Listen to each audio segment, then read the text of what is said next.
Alhamdulillah, wassalatu wassalamu ala rasulillah Sayyidina wa maulana Muhammad ibni Abdillah wa ala alihi wa sahbihi wa man tabi'ahu wa mawalah. Ashhadu an la ilaha illallah wahdahu la syarika lah, wa ashhadu anna sayyidana Muhammadan abduhu wa rasuluhu la nabiyya ba'dah. Allahumma salli ala sayyidina Muhammadin an-nabiyil ummi wa ala alihi wa sahbihi wa barik وسلم.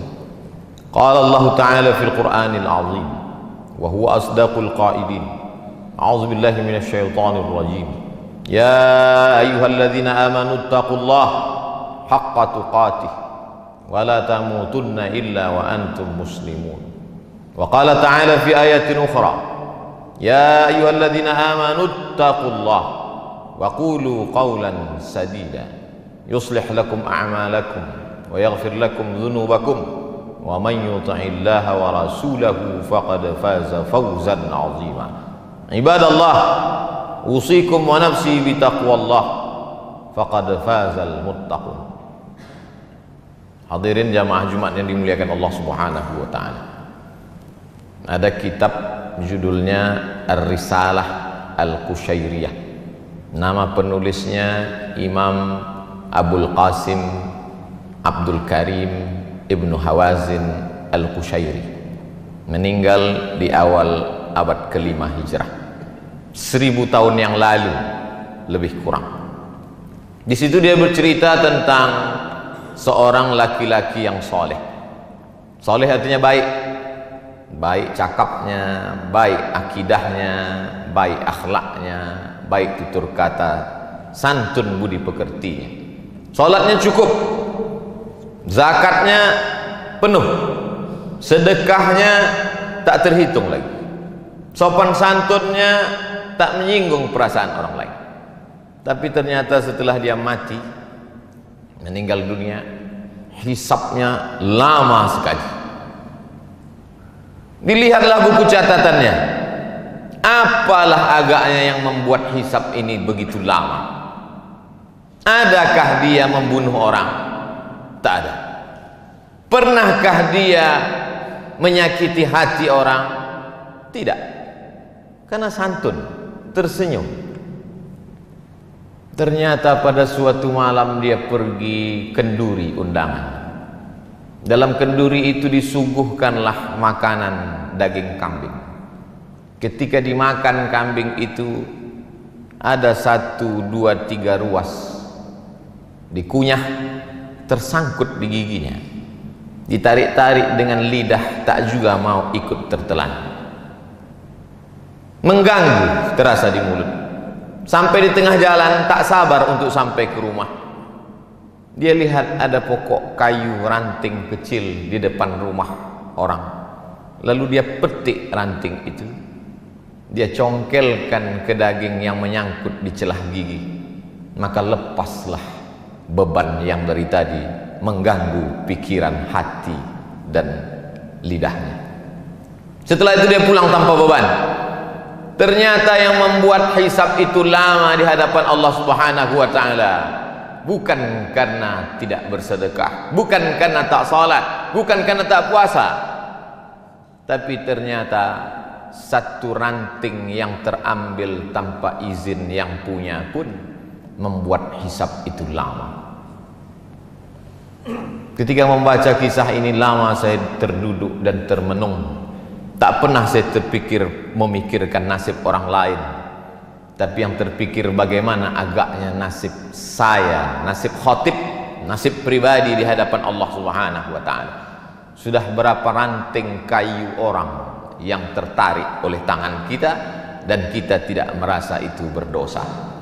Agaknya itulah pesan dari sahabat Nabi kepada tabi'in. Sahabat yang hidup dengan Nabi, tabi'in orang setelah sahabat Nabi. Apa kata mereka? Beda kami dengan kamu adalah kami orang yang hidup bersama Nabi Sallallahu Alaihi Wasallam. Salat kami sama dengan kamu, puasa kami sama dengan puasa kamu, sedekah kami sama dengan sedekah kamu, Al-Quran kami sama dengan Al-Quran kamu. Bedanya kami melihat dosa sebesar ujung rambut itu sangat besar, dan kalian menganggap dosa kecil itu remeh-temeh saja. Oleh sebab itu hari Jumat bulan baik, agung dan mulia, bulan peningkatan, bulan Syawal, bulan setelah Ramadan, yang diagungkan, dimuliakan Allah Subhanahu wa taala. Diberikan pula kita kesempatan hidup pada hari Sayyidul Ayyam. Merenunglah kita sejenak. Jangan-jangan 1, 2, 3 ranting itu membuat kita begitu lama hisab di hadapan Allah Subhanahu wa taala. Bagi yang pernah menganiaya orang, minta maaf. Minal aidin wal faizin, mohon maaf zahir dan batin. Bagi yang pernah termakan, minta izin, mudah-mudahan dihalalkannya, tersambung silaturahim. Apakah Nabi Muhammad sallallahu alaihi wasallam, pemimpin segala nabi dan rasul, Sayyidul Kaun, seluruh makhluk di atas muka bumi, malaikat-malaikat di langit, pemimpinnya adalah Muhammad sallallahu alaihi wasallam. Apakah lepas dia dari sangkutan-sangkutan ranting ini? Hari Rabu Nabi naik ke atas mimbar. Hari Senin beliau meninggal. 5 hari sebelum meninggal, Khamis, Jumat, Sabtu, Ahad, Senin. Hari Rabu beliau naik ke atas mimbar. Man kuntu jalattu lahu zahran, siapa yang pundaknya pernah tercambuk olehku. Saat aku menyambuk kuda, lalu ada orang bersembunyi di balik kuda itu, ujung cambuk terkena pundaknya. Hadza zahri, ini pundak Muhammad. Silakan balas. Silakan balas sahabat. Daripada aku mencari kalian nanti di padang mahsyar di akhirat, lebih baiklah kalian balas sekarang. Man kuntu syatamtu lahu irdan, kata-kataku kasar, menyinggung perasaan, sakit hatinya, dia tak membalas, segan karena aku nabi, maka inilah masanya. Hadza irdi, ini harga diri Muhammad, balaslah. Nabi sedang menunjukkan bahwa dia pun tetap meminta maaf atas apa yang pernah dia lakukan, baik yang zahir, pundak tercambuk, maupun batin, hati yang tersinggung. Cukupkah dengan solat tarawih 30 malam lengkap dengan witir, tahajud, solat sunat pagi, awabin, isyraq?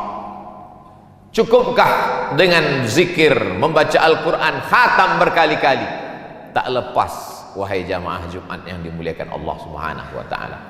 Kalaulah satu ranting membuat kita terhisap begitu lama, lalu bagaimana dengan orang yang sengaja memotong, mengambil, menggarap, menghabisi, lalu kemudian menganggap cukup tertebus dengan labbaik Allahumma labbaik, cukup ditebus dengan umrah, cukup ditebus dengan munajat di pintu Ka'bah.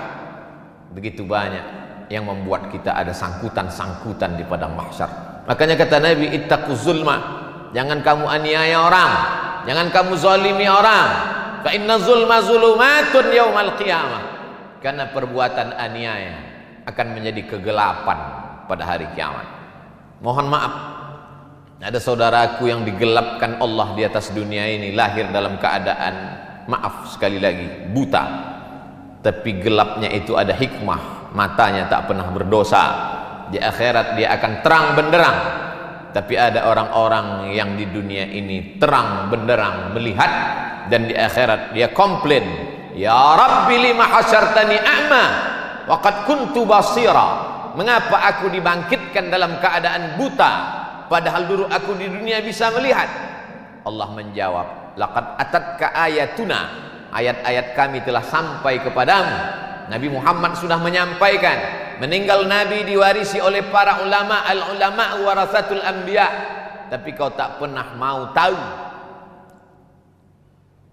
Atatka ayatuna fanasitaha, ayat-ayat kami sudah kami turunkan tapi kau lupa. Fakadzalikal yauma tunsa, orang yang lupa maka hukumannya dilupakan. Jangan pernah lupa dengan security kita, cleaning service, office boy, tukang cuci, tukang kebun kita. Mereka orang-orang yang kita remeh-temehkan, kita rendahkan. Berapa tetes peluh keringatnya kita telan, mereka hanya tersenyum saja.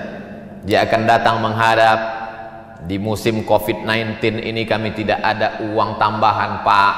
Anak kami juga perlu bayar uang sekolah karena wabah tetap ada, sekolah libur tapi uang sekolah tidak libur. Mereka hanya mampu tersenyum kalau kita katakan, orang-orang kaya yang hebat dan gagah perkasa itu akan berkata, tidak ada uang, gaji ditunda. Mereka tidak melawan, mereka hanya tersenyum. Mereka hamba Allah yang lemah. Tapi ingatlah, hisab kita terlalu lama. Irhamu man fil ardi yarhamukum man fis sama. Berkasih sayang kamu kepada hamba-hamba Allah yang lemah di atas dunia, maka Allah akan sayang kepada kamu. Seorang laki-laki duduk di dekat Nabi Muhammad sallallahu alaihi wasallam. Nabi duduk memeluk cium Sayyidina Al-Hasan dan Sayyidina Al-Husain, anak kesayangan buah hati Fatimah, pernikahan dari Sayyidina Ali bin Abi Thalib radhiyallahu anhum ajma'in. Apa kata si Arab Badui yang duduk di samping Nabi? 10 anakku, satu pun tak pernah kucium. Apa jawab Nabi? Man la yarham la yurham, man la yarham la yurham. Siapa yang tak ada rasa kasih sayang kepada makhluk, maka tak akan mungkin turun kasih sayang Allah kepadanya.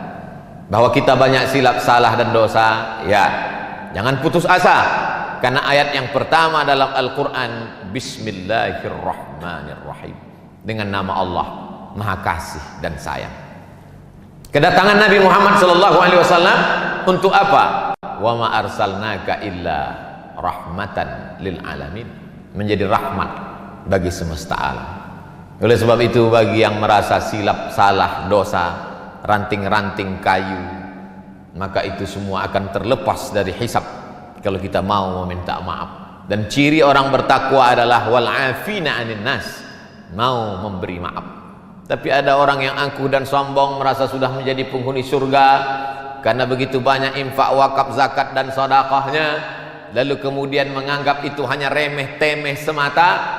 Maka ingatlah, sesungguhnya tak ada yang bisa menolong kita di hadapan Allah. Yauma yafirrul mar'u min akhih, saudara kandung pun akan lari. Wa ummihi wa abih, mak kandung, ayah kandung pun tak bisa menolong. Wa sahibatihi wa banih, istri dan anak-anak pun tak bisa membantu. Likulli imri'im minhum yauma idzin sya'nun yughnih, karena semua orang sibuk mempertanggungjawabkan segala yang pernah dia lakukan. Termasuk yang akan dipertanggungjawabkan adalah ranting-ranting tadi. Khutbah Jumat sulit untuk ditangkap karena situasi dan kondisi, tapi insya Allah keyword kata kuncinya mudah saja. Pulang jamaah Jumat ke rumah, ingat satu kata, ranting kayu, yang remeh-temeh dan sepele, tapi dapat menyebabkan kita terkena hisab begitu lama. Yang menyampaikan nasihat belum tentu lebih mengamalkan daripada yang mendengarkan. Boleh jadi yang mendengarkan lebih dulu selamat daripada yang menyampaikan. Siapa yang paling mulia di antara kita hari ini? Khatib tidak lebih mulia, imam belum tentu mulia. Inna akramakum indallah, yang paling takut kepada Allah, itulah yang paling mulia. At-taqwa hahuna, takwa itu letaknya di sini kata Nabi, bukan pada sorbannya, bukan pada jubahnya, bukan pada titelnya. At-taqwa hahuna, at-taqwa hahuna. Kalau ada rasa takut dalam hati, segera meminta maaf kepada manusia, meminta ampun kepada Allah, mendapatlah dia husnul khatimah.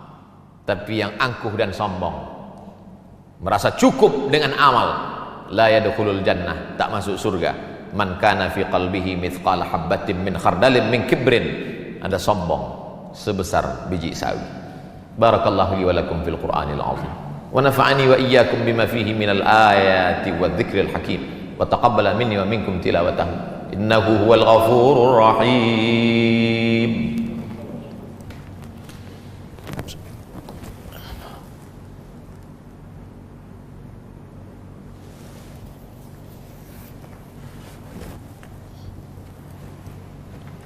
Alhamdulillahilladzi bi ni'matihi tatimmus shalihat. Wassalatu wassalamu ala sayyidis sadat wa ala alihi wa ashabihi ahlil fadaili wal karamat. Asyhadu an la ilaha illallah wahdahu la syarikalah وأشهد أن سيدنا محمدا عبده ورسوله وصفيه من خلقه وخليله أدى الأمانة وبلغ الرسالة ونصح للأمة وتركنا على المحجة البيضاء ليلها كنهارها لا يزيغ عنها إلا هالك.